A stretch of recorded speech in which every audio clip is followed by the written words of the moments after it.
Sage. I'm a science teacher at Wacona High School and Nessacus Middle School in Dalton, Massachusetts. I've been trying to work with Meredith with the Westfield Wild and Scenic for years now, and finally we were able to have her come into my classrooms. And we started first with just talking about what a river is, how it meanders, some of the different parts of a river. And the second phase of our lessons was to bring in vegetation and animals and talk about how those impacted the flow of river and erosion.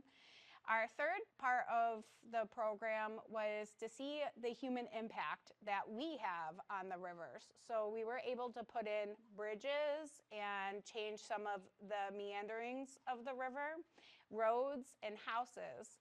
And as we did that, students were able to see how us as humans impact the river. We also were able to take a field trip to the local Upper East Branch of the Housatonic River. Our next part of the curriculum was to take some of the high school students and bring them to the middle school for them to be able to teach the middle school students what they learned from Meredith and Cindy. And this was personally my favorite part because I was able to see in action what the high school students learned.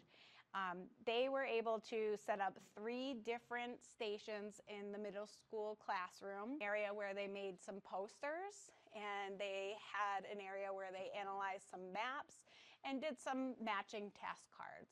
My name's Braden Melly. I'm a senior at Wacona here.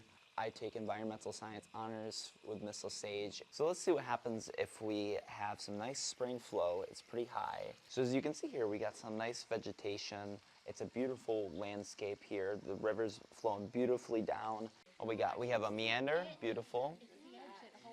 What do we got here? A bank, awesome. A cut bank, nice. Surface water, mouth. We have groundwater, nice. A floodplain. That's a good floodplain right there, nice. Point bar. Yeah. He put in cut bank and meander. Yeah. All right. Rivers run all the time. Many rivers run all the time, even though it hasn't had rain for a week. What's feeding the river water? The water under the soil. Yeah, the groundwater. And that groundwater is just like all water. So the water from high up flows down to feed the river. Look, I'm noticing particle by particle. It's going down right here. Now, where's this water coming from? It's not in the stream channel.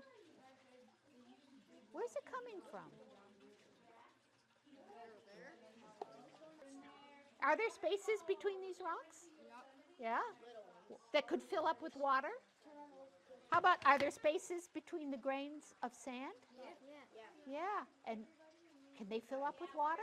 Yeah. And eventually it would flow, using gravity, flow downstream and go into the river.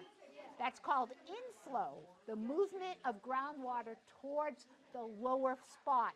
And rivers tend to be the lowest spot. So now I'm a marble.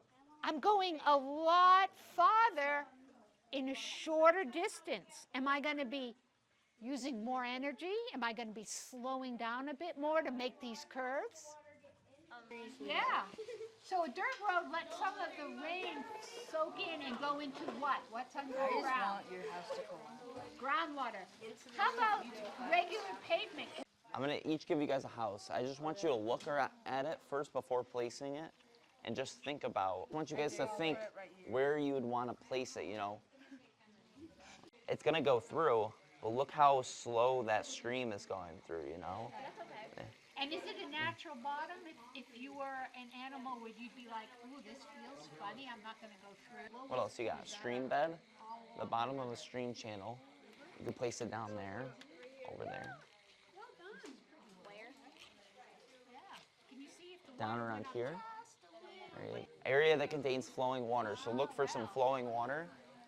Right here. There you go. Kind of cool, isn't it? It's Nice. a great way to model what happens. Awesome. All right. Overall, it's been a huge success. The students were engaged and they definitely got a lot out of this program. I'm excited to keep tweaking the curriculum with Meredith and see where this goes for next time. We were very excited to be supported by the Western Massachusetts Regional Unpaved Road Project, which provided the funding for the stream table engagement activities through the Executive Office of Energy and Environmental Affairs, their Municipal Vulnerability Preparedness Program.